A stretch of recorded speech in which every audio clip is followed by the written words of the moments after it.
Hey Natalie, have you ever wondered how boats works?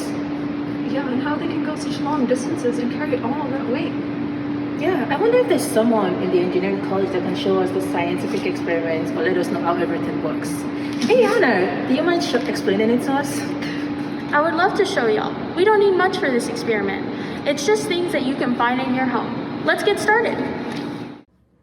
All right, now I'm at my workstation. My name is Anna Alvarez, and I am a sophomore chemical engineering major at the University of Houston. I am also the outreach chair for SWEET UH, and I'm going to be demonstrating to you why boats actually float by going over a few concepts as well as demonstrating on why boats actually float. To start off, I'm going to explain gravity and mass. Now, gravity, by definition, is the force that attracts a body towards the center of the earth or towards any other physical body having mass. Now, this is where mass comes in. The more mass something has, the more the gravitational force is exerted on that object. An example of gravity is when you toss a ball up in the air. Now, will the ball keep going up and up and up forever, or will it come down back to the ground?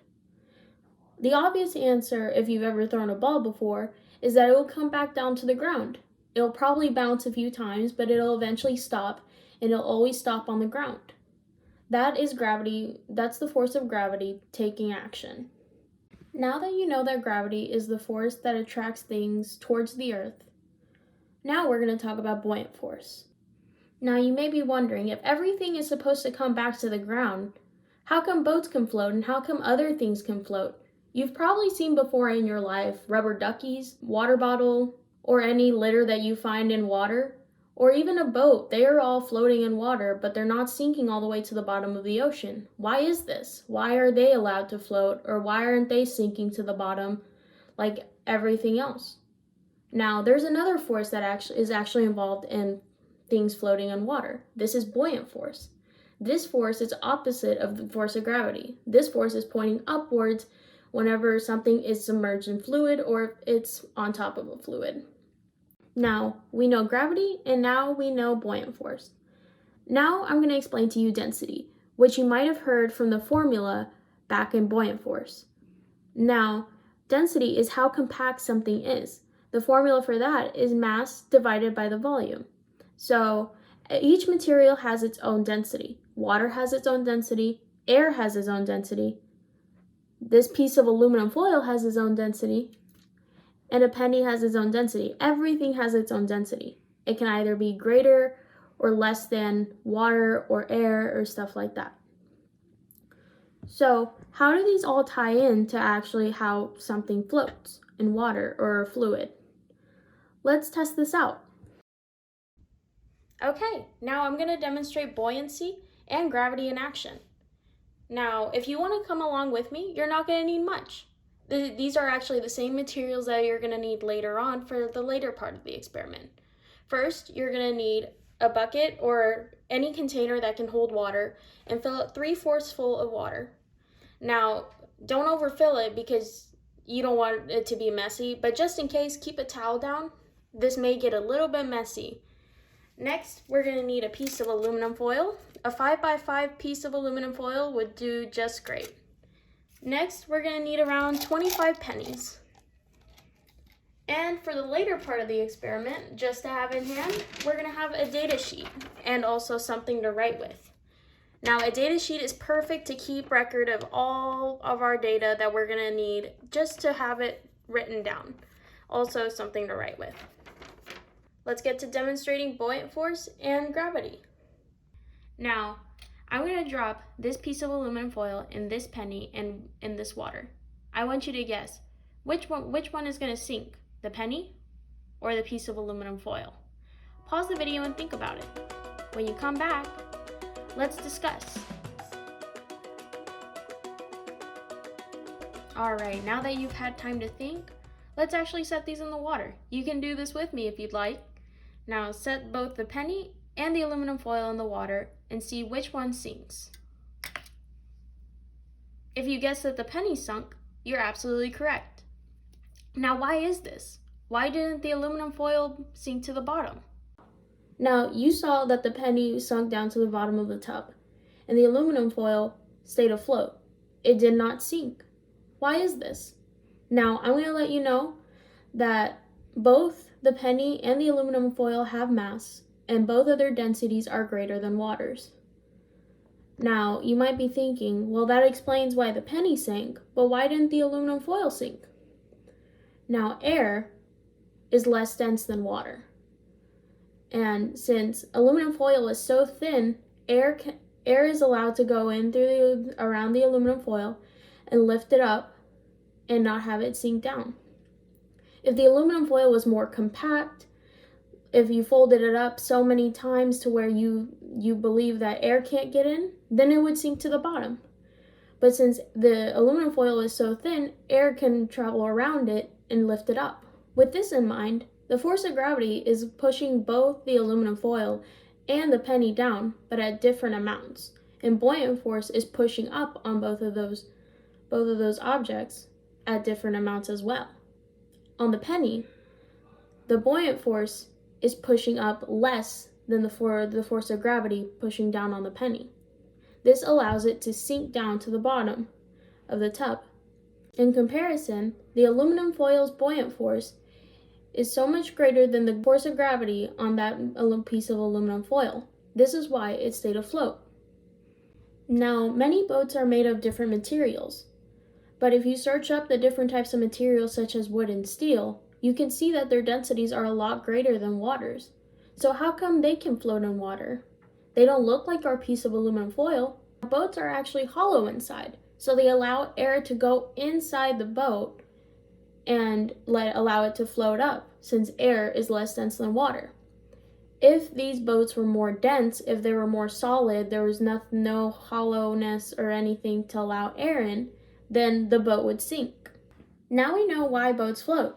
Now let's think about a situation. What if you had a boat and you had to carry people and cargo on it, and you had to haul it across the ocean or a stream or a river?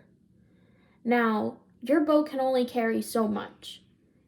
Now, only the mass of the boat is considered at first, whenever you don't have anything on it. It's only the mass of the boat.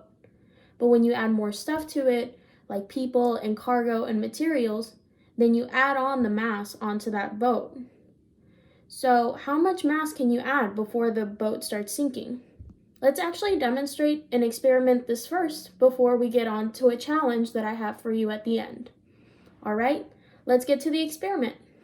Now we're actually going to demonstrate a boat in action. Now, for this, we're going to need the same exact materials, the tub full of water, the square of aluminum foil, and the pennies. But now we're going to take out our data sheet.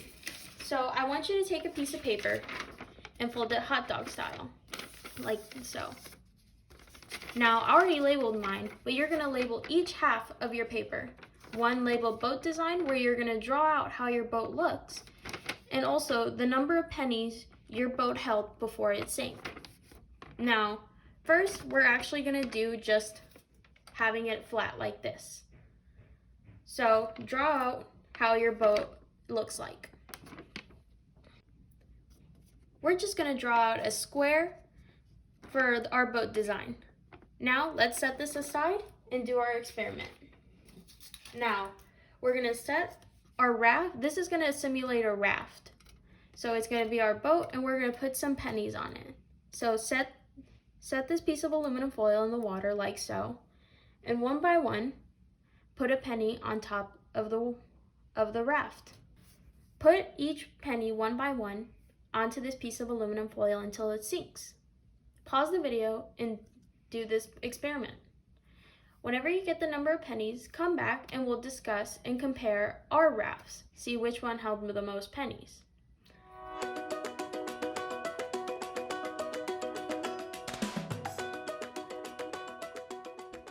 Now that you have your number of pennies that were held onto your boat, now it's our turn. So here we have 1 penny. So that's 1, 2, 3, 4, 5, 6, 7, 8, 9, 10, 11, 12, 13, 14. So ours took 14 pennies before it sank. Now, how many did yours take? So how many pennies did your boat hold? My boat held 14 pennies, as you saw before. Did yours hold more or less pennies? Now let's talk about this a little bit. So as you saw, the more pennies that you put on, at first it didn't sink, it still stayed up. But then once you started adding that last penny, you saw the aluminum foil start going down into the water and started sinking. Now this shows that whenever you add too much weight to a boat or to something, then it starts to sink. Well, I have a challenge for you. I'm going to ask you, does the shape of the boat affect how much weight it can hold? Now, I want you to use your 5x5 piece of aluminum foil, or you can get a new one, and create and design a boat that can fit more pennies on it. It can look like this, or you can be creative and do however you like. It just has to hold more pennies. Your goal is to at least have it hold 25 pennies before sinking. If it can hold more pennies, then that's awesome. Now, I want you to follow the same procedure that we did for the raft. Just add pennies one by one until it sinks. Don't forget to record the amount of pennies and the design of your boat on your data sheet. All right, that's all I have for you today. Thank you for joining me and allowing me to demonstrate why boats actually float by explaining gravity, buoyant force, density, and mass, and how they all contribute into things floating. Thank you for watching. Go Cougs!